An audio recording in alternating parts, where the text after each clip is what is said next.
নমস্কার বন্ধুরা, আজ আমি আছি সুইজারল্যান্ডে মন কাড়া জায়গা লেক জেনিভার ধারে। এখানে দাঁড়িয়ে মনে হচ্ছে প্রকৃতি যেন নীরবতাকে কথা বলতে শিখিয়েছে। লেক জেনিভা বা ল্যাক লেমন ইউরোপের অন্যতম বড় লেক, যা সুইজারল্যান্ড আর ফ্রান্সের মাঝখানে অবস্থিত। আমি এখন আছি জিনিভা সিটির পশ্চিম প্রান্তে, যেখানে এই লেকের নীল জলে শহরের প্রতিটা আলো প্রতিফলিত হয়।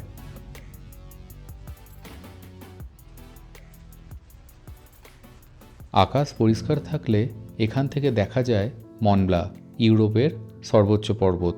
বরফে ঢাকা চূড়াগুলো এই লেকের জলে প্রতিফলিত হয়ে একেবারে পোস্টকার্ডের মতো দৃশ্য তৈরি করে।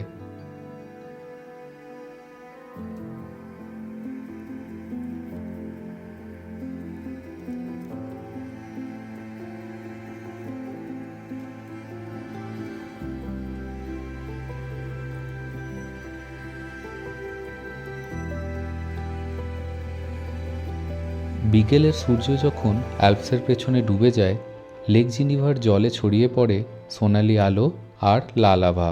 সেই মুহূর্তে মনে হয় পৃথিবীটা সত্যিই সুন্দর, যদি আমরা একটু থেমে দেখি।